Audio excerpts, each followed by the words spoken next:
Hi, I'm Daniel Andrews, owner and creator of the DAN Show, and welcome to my latest 2022 NFL preview video. Today, I'm breaking down the Seattle Seahawks, and here's how my preview videos work. I give you 3 things I like about the Seattle Seahawks, followed by 3 things I don't like.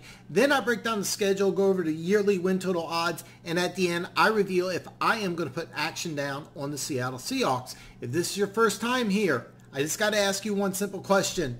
Do you like football? Because if so, you're in the right place. Hit that subscribe button. Join the growing community of football fans of all 32 fan bases. So now, 3 things I like about the Seattle Seahawks. The first thing I like about the Seattle Seahawks is their skill position talent. Now, just a few days ago, Chris Carson retired, but even with him stepping away from football, the Seattle Seahawks skill position talent is still very impressive.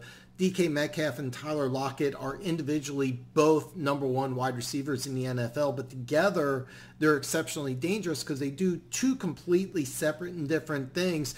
Tyler Lockett runs precise routes. He is undersized, but he barely drops a pass. DK Metcalf, the 6'3", 230-pounder who's one of the fastest players in the NFL, is just a freak in nature. Together, they're one of the best duos in the National Football League. It wouldn't surprise me if by the end of the season, this duo is the best duo in the National Football League. This offseason, Seattle added former first-round pick Noah Fant at tight end, and they drafted Kenneth Walker in the 2nd round. Kenneth Walker and Rashad Penny are going to be a great 1-2 punch, while Noah Fant is just a phenomenal athlete at the tight end position. Sure, you have multiple weapons for the Seattle Seahawks.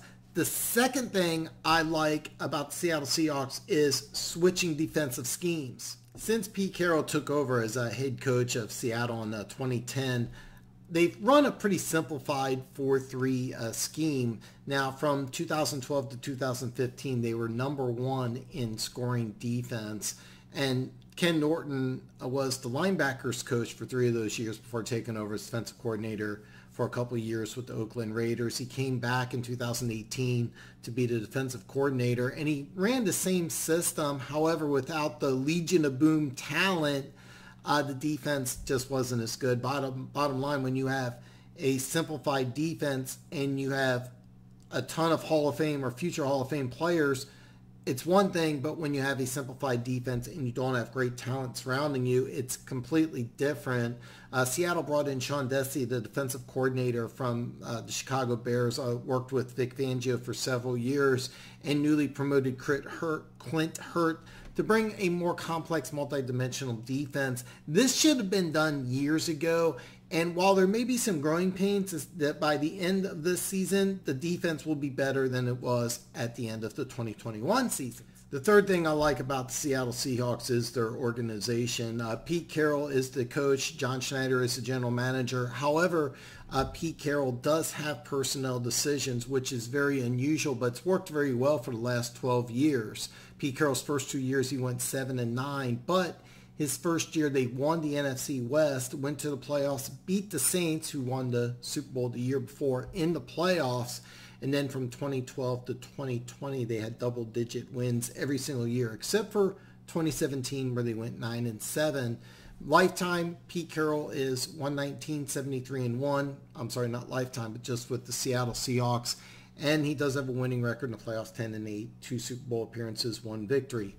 They did go 7-10 last year.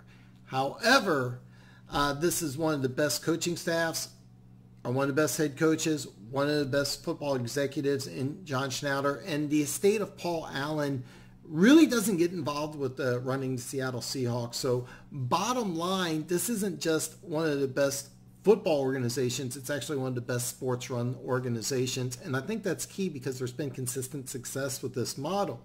Now, just to recap the 3 things I like about the Seattle Seahawks: the offensive skill position talent, switch into a more complex 3-4 scheme, and one of the best organizations in all sports. Now, 3 things I don't like about the Seattle Seahawks. The first thing I don't like about the Seattle Seahawks is losing 2 future Hall of Famers. Now, Russell Wilson leaves, and I compare this to Tom Brady leaving. New England had 17 consecutive years of double-digit wins. The first year without Tom Brady, they have a losing season. But I can make a strong argument that losing Bobby Wagner is going to be just as difficult as losing Russell Wilson. Last year, Bobby Wagner had a career high in tackles. He had 170 tackles. So he's still playing at an awesome high level. And not only is he gone, he's gone to the Rams. But these two Hall of Fame losses go hand in hand. The second thing I don't like, and that is the Seahawks quarterback situation. There is an old NFL expression, and it's if you have two quarterbacks, you really have none, and that's kind of what the deal is with Seattle. The problem is that Drew Lock and Geno Smith are completely different types of quarterbacks. If you go into an entire offseason and you build around the strengths of either Lock or Smith, that's one thing, but going in training camp trying to figure out who your guy is and then building your offense around that quarterback after the winner's determined is a completely other challenge. New England, when they lost Tom Brady, drafted Mac Jones. The Chargers, after losing Phillip Rivers, drafted Justin Herbert. Pittsburgh, after losing Ben Roethlisberger, they drafted a quarterback. You see where I'm going here. More than likely, Seattle's going to have to draft a quarterback in 2023. Now, the third thing I don't like is the tough NFC West. This was the only division in 2021 that had 3 playoff teams, and both San Francisco and the Los Angeles Rams advanced to the NFC Championship game. So going into 2022 with 3 other playoff teams from 2021, that's a lot to ask. Now, just to recap, the 3 things I don't like about Seattle Seahawks: losing 2 future Hall of Fame players, a quarterback battle entering training camp, and 3 playoff teams from 2021 in the division. Look, Seattle, you're in for a tough challenge this year. Now, let's take a look at the schedule. I go over the yearly win total odds, and then I'm going to reveal if I'm going to put action down on the Seattle Seahawks this year. First off, the Monday night home opener, Denver comes to town. Of course, Russell Wilson's the quarterback, just a brilliant move by the NFL. But after that week 1 home game, 5 out of the next 8 games are on the road, followed by a trip to London. So the first 10 weeks of the NFL schedule are pretty tough, but after the bye, the schedule gets extremely favorable. Now the Raiders week 11, while Seattle has a bye, travels to Denver. Remember, Denver plays Seattle week 1, so while the Raiders are on the road against a divisional opponent, Seattle has a bye. Massive advantage week 12 for the Seattle Seahawks. Week 13 on the road at the Rams. But the final 5 games of the season, schedule makers really did Seattle Seahawks a favor. 4 of them are at home. But the lone road game at Kansas City on a Saturday, if you notice week 15, Seattle plays at home on Thursday night. Now, week 15, Kansas City travels to Houston for a Sunday game. So while Kansas City is at home, they're on a shortened week, where Seattle has an extended week. Big advantage for the Seattle Seahawks. So while the first part of the schedule is tough, they end the schedule or end the season with a extremely favorable schedule.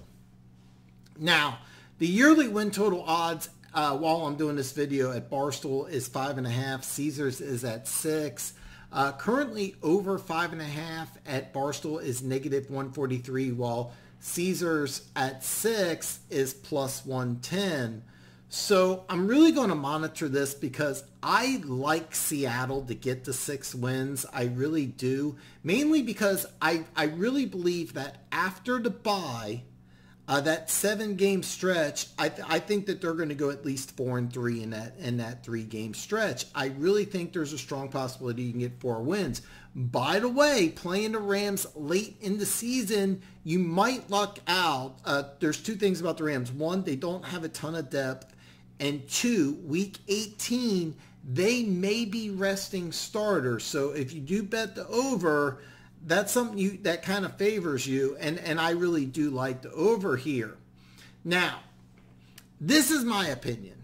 This is what I think. But I want to know what you think. Drop a comment below. Tell me what you think Seattle will do in 2022. Now, if you're watching the premiere, you're watching this on Friday, you are in luck. Guess what happens tonight? I go live 7 p.m. Central Standard Time on the live stream. Anything goes. I answer all your questions. So look, join the live stream and it's going to be a great show. By the way, if you haven't already, hit the subscribe button. Like the video. Ring the bell. That way you're notified every time I come out with a new video. And tonight, 7 p.m., I hope to see you there. Be there or be square.